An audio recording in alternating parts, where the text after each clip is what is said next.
Hola a todos, ¿cómo están? Bueno, en esta oportunidad les traigo el algoritmo de reanimación para recién nacido deprimido. Este fue un tema que mientras lo estudiaba se me fue muy difícil entenderlo, entonces estudiándolo y demás, una vez que lo entendí, decidí hacer un algoritmo para ya recordar todo eso estudiado y también para poder compartirlo con ustedes en el caso de que a alguien le pueda ser útil como me fue útil a mí. Ahora lo que voy a hacer es explicarle lo que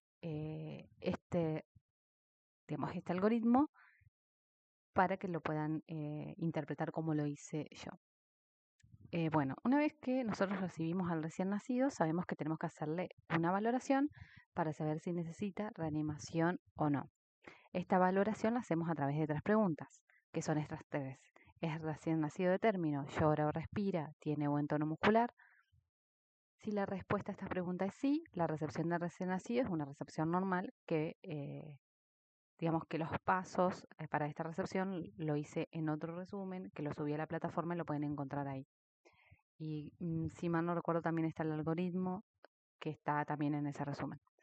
Si la respuesta a estas preguntas es no, estamos ante un recién nacido deprimido. ¿Qué es un recién nacido deprimido? Acá les explico en este otro resumen en la que dice que es aquel que presenta una dificultad para iniciar la respiración. Bien, en este caso, este resumen también se los voy a subir porque para poder entender este algoritmo puede ser que necesiten la ayuda de este resumen donde explica cada uno de los pasos. Bien, entonces nosotros determinamos que estamos delante de un recién nacido deprimido porque la respuesta a esta valoración es no y determinamos que este recién nacido necesita estimulación o reanimación. Y ahí lo que hacemos es comenzar con los pasos iniciales de reanimación, que son dar calor, posicionar, secar, estimular, reposicionar, despejar vía aérea, dar oxígeno si es que lo necesita. Y vamos a ver acá después las opciones en qué caso puede llegar a necesitar oxígeno.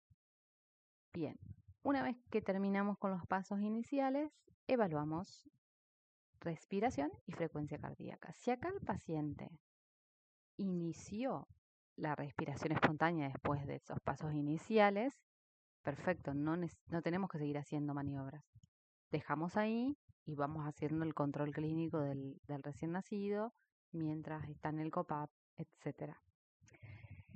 Después, si no responde a estos pasos iniciales, es decir, que evaluamos respiración y frecuencia cardíaca y nos encontramos que no hay buena entrada de aire, no ventila correctamente y la frecuencia cardíaca es menor a 100, nos vamos a dar cuenta que este recién nacido está en lo que se denomina apnea secundaria.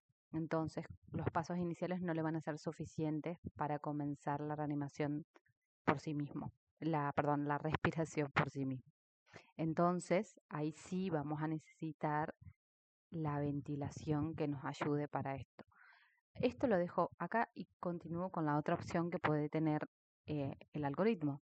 Es decir, después de los pasos iniciales evalúo respiración y frecuencia cardíaca y me doy cuenta que tiene buena frecuencia cardíaca encima de 100 latidos por minuto o igual o mayor.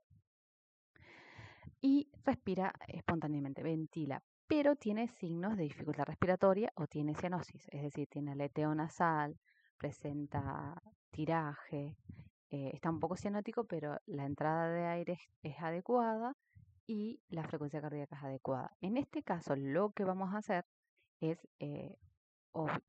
obviamente, controlar la saturación de oxígeno de este recién nacido, se hace preductal en la mano derecha o en la muñeca derecha y luego de monitorizar y ver que posiblemente sea una causa más local y que la oxigenación no esté siendo la adecuada por alguna dificultad pulmonar, más que nada local,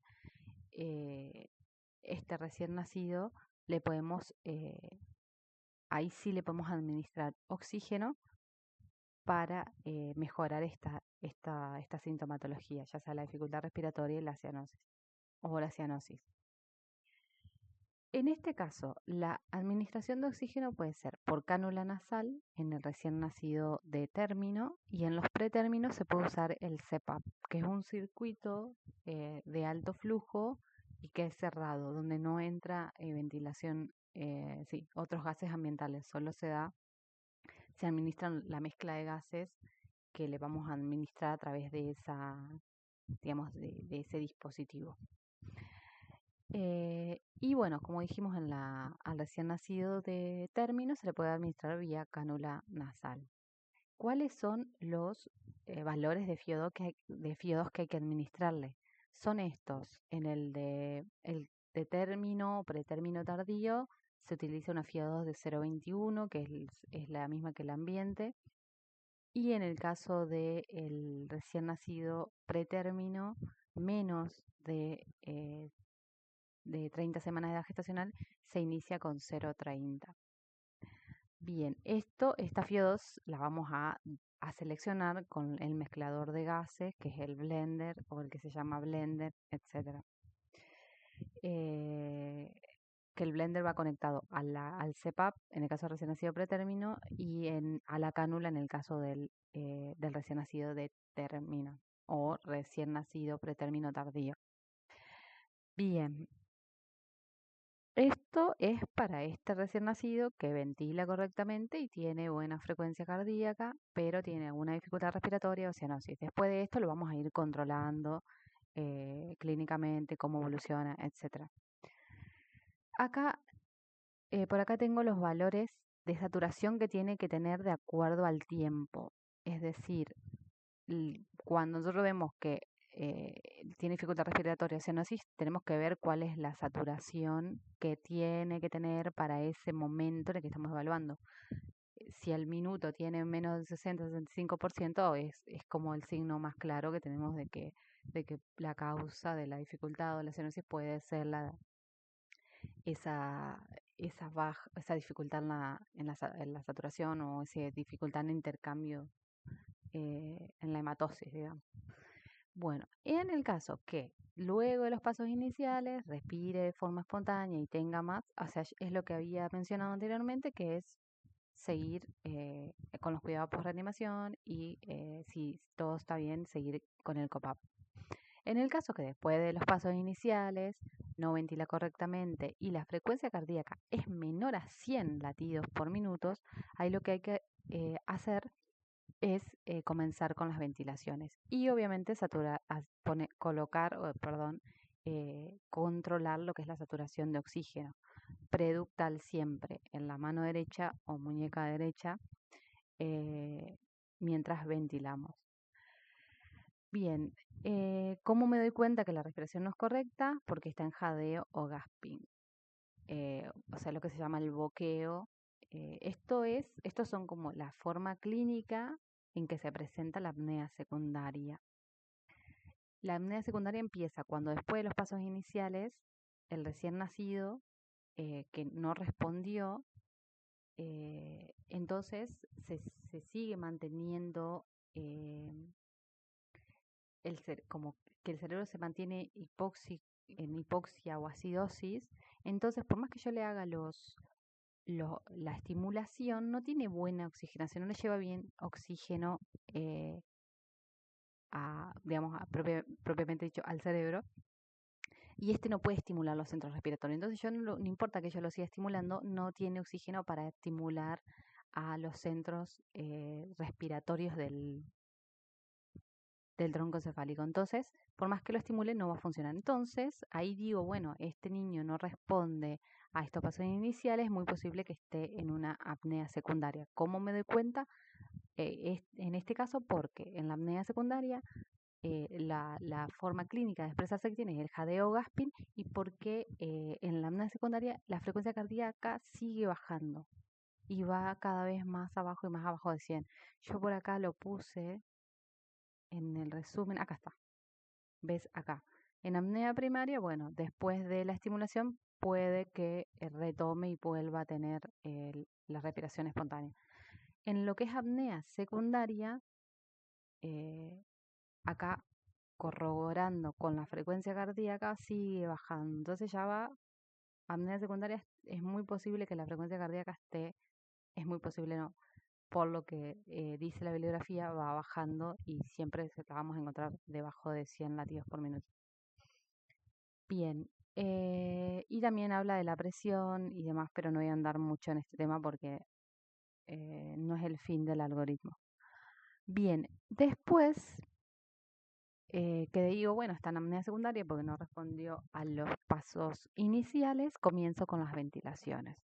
Las ventilaciones antes de continuar con las ventilaciones, toda esta evaluación que hice para saber si necesita o no ventilación tiene que ser dentro de los primeros 60 segundos.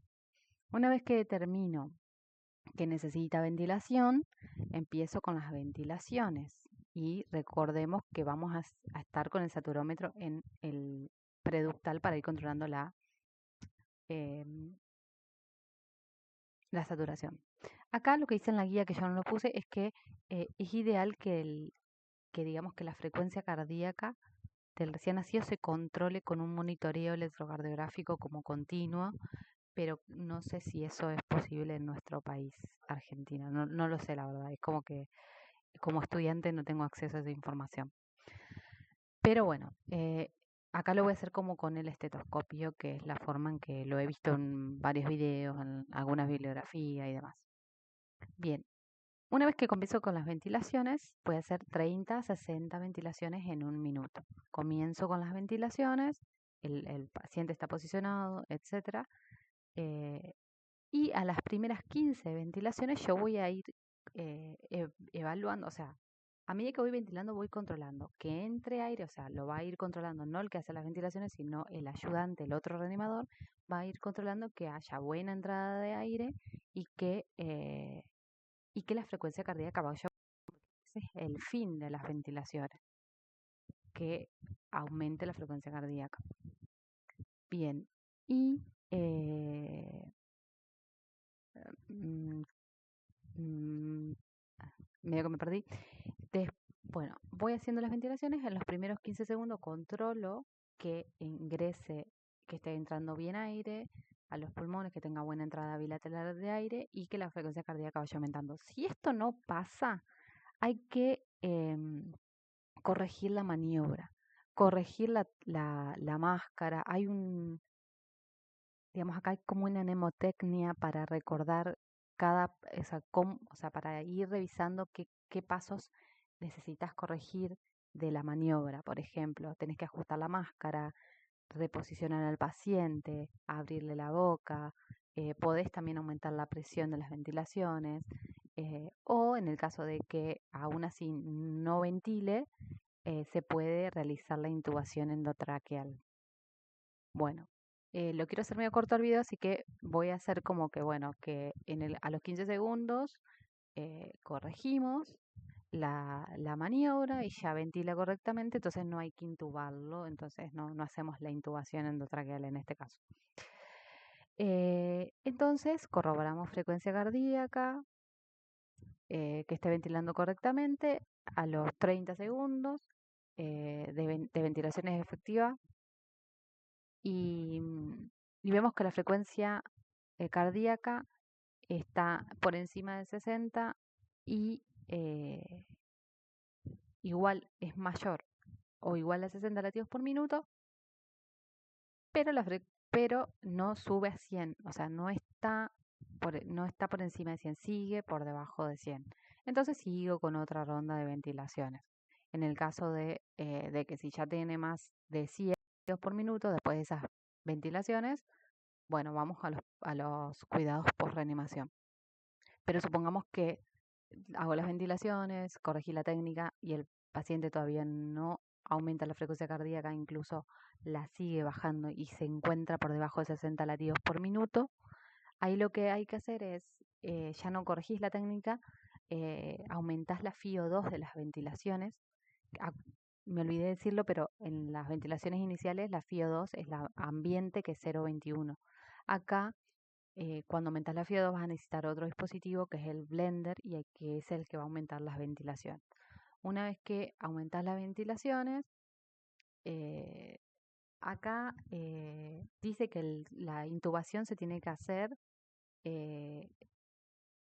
se tiene que chequear si necesita intubación endotraqueal al recién nacido, como constantemente, no es como algo que se decide una vez y después ya no se hace, sino como que se tiene que ir chequeando si lo necesita de acuerdo a si tiene una ventilación efectiva o no. Es decir, que tiene buena entrada bilateral de aire.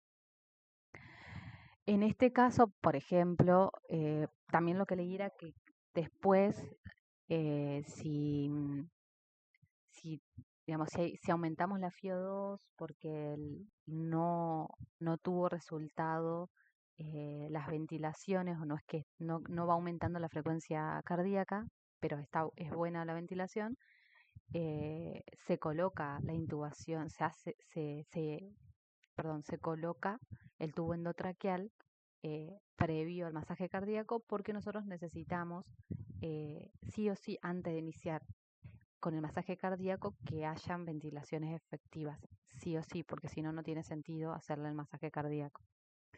Entonces, hacemos las ventilaciones, suponemos que en este caso necesito una intubación endotraqueal, igualmente la bibliografía dice que se hace sí o sí, y comenzamos con el masaje cardíaco. Acá el masaje cardíaco se combina con las ventilaciones, es decir, haces una ventilación y 3 compresiones, y así por un ciclo de 60 segundos. Acá puede pasar lo siguiente, que aumente la frecuencia por encima de 100 latidos por minuto después de ese ciclo de 60 segundos, y acá si está por encima de 60 segundos ya el masaje cardíaco no tiene sentido, porque el masaje cardíaco tiene sentido cuando la frecuencia cardíaca es menor a 60. Entonces, si está entre 60 y 100 y menos de 100, no vamos a seguir haciendo masaje cardíaco. Solo hacemos ventilaciones con la FIO2 de 1. Igual esto también leí que se regula de acuerdo a la necesidad. Es como todo bastante dinámico, pero bueno, me creo que un ejemplo sirve para más o menos entenderlo. Entonces seguimos con las ventilaciones. Es como que volvemos acá arriba. Volvemos acá. Hacemos ventilaciones, pero con esta FIO2 y ya con el tubo, porque la intubación la tiene. Y bueno, y ahí si es 60, seguimos con ventilaciones y bueno, y acá se vuelve a repetir el algoritmo. Pero por ejemplo, en el caso de que hicimos las ventilaciones con la FIO2 de 1, ya está intubado, hicimos masaje cardíaco, pero la frecuencia cardíaca es menor a 60. Hacemos un ciclo de ventilaciones, masaje cardíaco y acá administramos adrenalina. ¿Por qué? Porque el ciclo de masaje cardíaco, ventilaciones, previo no sirvió, porque la frecuencia cardíaca sigue por debajo de 100, perdón, de 60. Entonces, le tenemos que administrar adrenalina. La forma en que se administra la puse acá abajo, que se puede administrar por el tubo o por vena umbilical, que ahí es que vamos a cateterizar la vena umbilical y administrar por ahí, y bueno, por eso necesitamos esos, esos materiales en la mesa de en la mesa de recepción. Así que bueno, después si hago un ciclo generalmente es de 30 segundos, estuve leyendo, pero es dinámico porque va a depender de cómo vaya respondiendo. Si yo hice 30 ventilaciones y ya 30 ventilaciones y masaje cardíaco y le puse adrenalina y ya la frecuencia cardíaca está encima de 60, ahí tengo que dejar el masaje cardíaco y continuar con las ventilaciones, como dinámico. Apenas tengo la frecuencia cardíaca encima de 60, dejo las compresiones, sigo con las ventilaciones, por más que ya le haya puesto adrenalina. Y en el caso en que haya hecho las ventilaciones a la FIO2 de 1, el paciente ya estaba intubado, ya le hice masaje cardíaco, le hice adrenalina, no responde aún así, la frecuencia cardíaca sigue por debajo de 60, ahí lo que tengo que pensar son otras como causas. Acá dice que hay que evaluar la ventilación, que una causa puede ser la hipovolemia, neumotora, etcétera. Dentro de lo que es medicación de los materiales de la sala de recepción, habla de que la medicación puede haber solución fisiológica, dextrosa, Ringer, y todo eso para expandir volumen. Por eso es como que hay que tener en cuenta que también puede necesitar expansión de volumen y bueno, ese tema no lo voy a explicar porque es lo máximo que sé o que pude estudiar de eso es eso. Bien, acá lo que a mí me parece importante es que recordar que los algoritmos son dinámicos y se adaptan según la respuesta del recién nacido. Si bien acá yo le puse segundos, es como una guía porque en el consenso de reanimación habla de que, o sea, habla y como que, o lo que se entiende por lo que leo es que em, vamos a dejar las ventilaciones, las compresiones, etcétera, siempre guiándonos por la frecuencia cardíaca. Si yo voy 10 ventilaciones y la frecuencia cardíaca está por encima de 60, yo no voy a seguir hasta las 30, porque el fin de la ventilación es elevar la frecuencia cardíaca. Ya cumplió su función. Lo mismo con el masaje cardíaco. Es lo que estuve entendiendo, pero yo le puse sobre acá más o menos unas guías. Lo que sí está en el consenso es esto. Esto sí tiene que darse dentro de los primeros 60 segundos. Este, eh, este tiempo es el recomendado por el consenso de reanimación. Bueno, eso es todo. Esto es como yo entendí el tema. No digo que sea perfecto ni que sea la verdad absoluta, pero estudié de guías, de libros, de todo, de videos, todo lo que estuvo a mi alcance para entender este tema y creo que lo entendí más o menos adecuadamente. Obviamente que hay muchas situaciones intermedias que seguramente no las pude abarcar acá o que no las sé porque todavía no tengo la práctica, pero creo que como estudiante esto es un buen inicio para entender el tema y que le puede servir a otras personas más. Yo tengo este algoritmo acá que explica bien algunas cosas no, pero todo lo que no está en este algoritmo explicado, yo lo expliqué acá en este resumen que lo voy a subir junto con este resumen a la plataforma UDocs, a donde subo todos mis resúmenes. En este resumen sí está todo completo, cómo se hace cada cosa, los tiempos y demás. Así que bueno, nada, espero que les haya servido. Si dije algo que no es correcto, que después pueden corroborar, pueden comentar abajo del video. Como ustedes lo deseen, no tengo problema. Bueno, espero que les sirva y un humilde aporte de un estudiante de cuarto año de medicina de Facultad de Ciencias Médicas, UNL, Santa Fe, Argentina. Les dejo un saludo y gracias por haber visto este video.